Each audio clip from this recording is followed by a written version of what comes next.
thou shalt remember to rejoice. That staff member who took the offering at Valentine said he was forgetful. I don't know if you heard him. He said, I tend to be forgetful. I forget my keys. I forget my wallet. That's not the worst thing you can forget, Zach. The worst thing you can forget is what he's done for you and how he's blessed you and how he's kept you. Y'all look kind of forgetful today. Sometimes you come to church and you remember to brush your teeth, but you forget to bring your praise. You forget to stir up your spirit. And that's what the worship leaders do. The team does it. They say, come on, let's lift our hands. They're reminding you that God is worthy of your surrender. Real maturity, real contentment comes when nobody has to remind you to rejoice. I didn't tell them this last night, but y'all are deeper. He just told them, rejoice in the Lord always. And again, I say rejoice. Why'd you say it again? Because it's crazy how quick you forget. It's interesting how selective your memory is. But a selective memory can actually work to your advantage if you remember in order to rejoice. So when you evaluate any given day or any given period of time in your life, when you evaluate a year, if you come to the end of one year and the beginning of the next, you will make a movie in your mind of how this year went. Some scenes you will delete. Some scenes you will enhance. God has given you editing software in your spirit to choose, Jeremiah, what you call to your mind. And what you recall to your mind determines the revelation that you will have and the faith that you can walk in and the contentment that you will enjoy. Where are my rejoicers? Do you understand the power of this? In Hollywood, they call it final cut. It means you can shoot the scenes, but somebody has to decide which ones go on the big screen. And I want to tell you, God has given you final cut over your life. When you open your mouth and bless the Lord at all times, I'm not blessing him in spite of the battles. I'm blessing him because of the battles. That's what gave me proof and assurance of his spirit. Lock it down. Lock it down.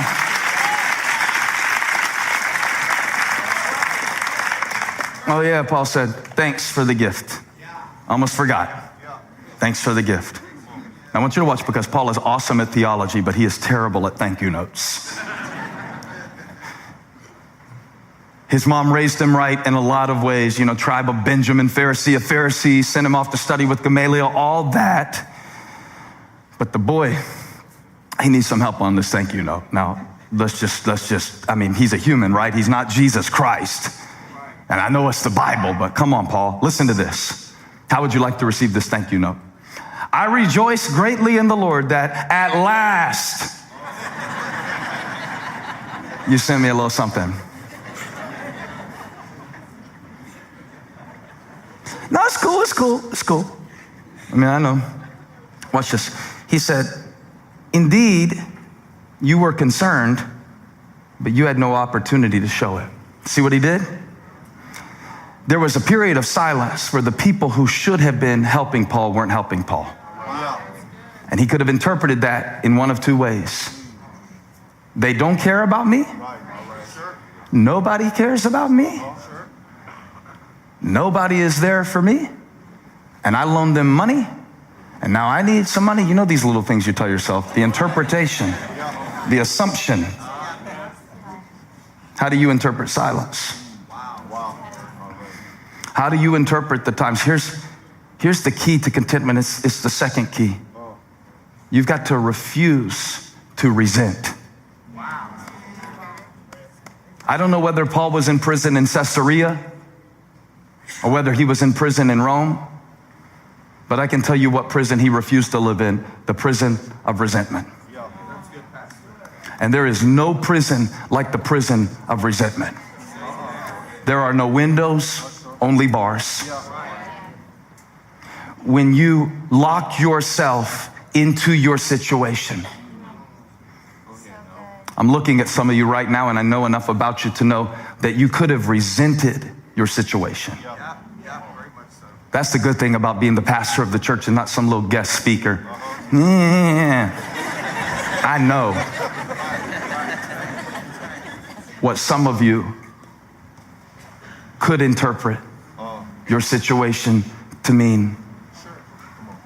Or, Paul said, I choose to assume that you wanted to help me, but you couldn't. That's a decision, and it is a key to contentment. If you don't resist and refuse resentment on every level, you will be locked inside a prison of your mind's own design. And look, this isn't just people. Sometimes in life, you're making decisions about how to view the support you were not given at a young age. There are two ways to view it. You can live in resentment, or you can live in contentment. Those are your choices. You can say to yourself, you know, it wasn't right that I didn't have, and it wasn't cool that I didn't get, and I could be so much further along, but that is a prison called resentment. God wants his children free. You can look at your brothers like Joseph and say, it doesn't matter why you threw me in the pit. God got me to Egypt anyway, and now I'm here to save your life because I'm free. The only one really free was the one who was in prison.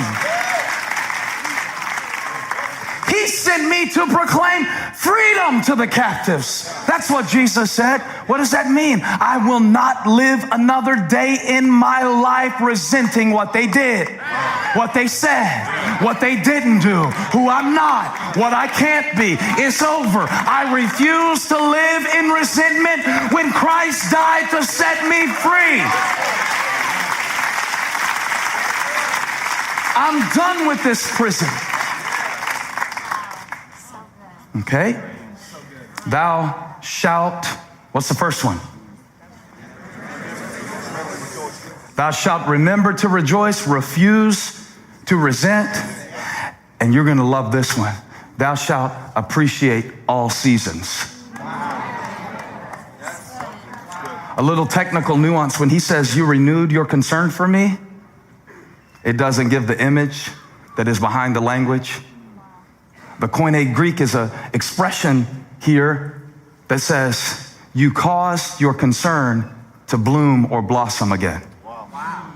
So what Paul is doing, he's saying there are seasons to life, and I made it through winter, and I'm grateful that spring is finally here.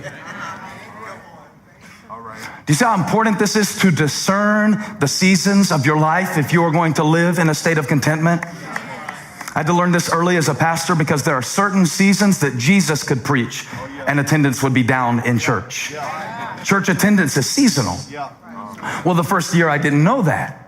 The first year I thought the church was falling apart, but it was really just summer vacation. We love you, Pastor, but we're going to Disney World and we will be back.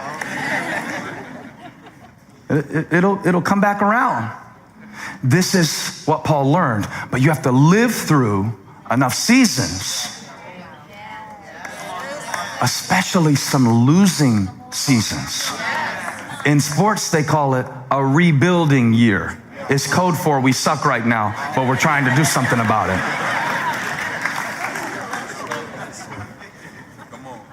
And some seasons, let me put it in a real profound way, some seasons just suck.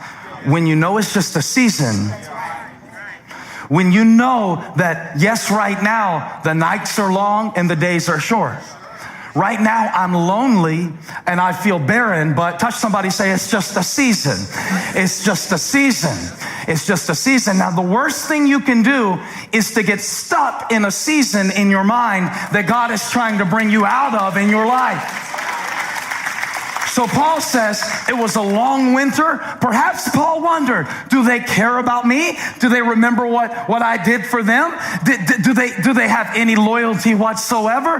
But he chooses to see it as a season. And to everything there is a season.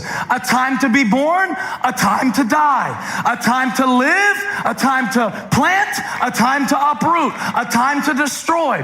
There is a time that the ground must be fallow so that it can be fertile again and sustain what it produces. It's a season thing. It's a season thing. I know how to have plenty, and I know how to be pruned. Both are growth. And the key is to be as content in one season as the other. I often wonder, does stuff really make you more content, or does it just make you more insatiable? The quieter it gets, the more accurate the teaching. It's kind of weird because it's easier sometimes to be content when you don't have something that you want and you think you're going to get it one day. Because in that season, you can tell yourself, I'll be content when. But what about when you got it and the contentment didn't come with the package? Just thinking with you here.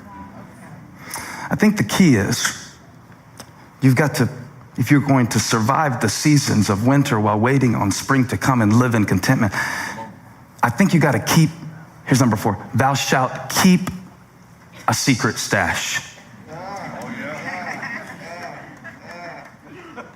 Paul says, I got your gift. Finally! Thanks for the gift. It's about time. No, I'm good. It's okay. Well, it's just, I know you didn't have a chance. I know there was something that was keeping you from it. I choose to believe the best about you. Verse 11. And I'm not saying this because I'm in need. This thank you note just gets worse.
And worse and worse. I got your gift. It took a while. I didn't really need it. I think what he's saying is, I had my own to live off of, and I wasn't waiting for you to give me something. This is the best thing you can do if you go over to somebody's house for the first time and they're feeding you and you don't know about their culinary ability. Pre-eat. It's just a way to make sure that whatever they serve. See, you ought to come to church full. That way, no matter who preaches or what they say, I ate before I came. Oh, come on, magnify the Lord with me. Let us exalt his name together. I got what you sent, and I appreciate it, but I didn't need it. Touch somebody, say, it's nice, but I don't need it.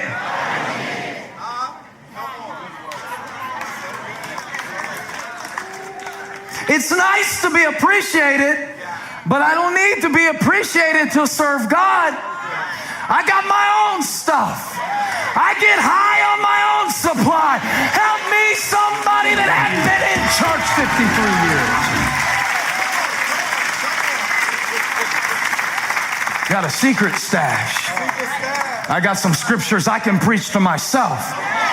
I got some songs I can sing all by myself. I got some truth I know down in my soul. Woo. I can do all things through Christ who strengthens me. It's not from me, but it's in me.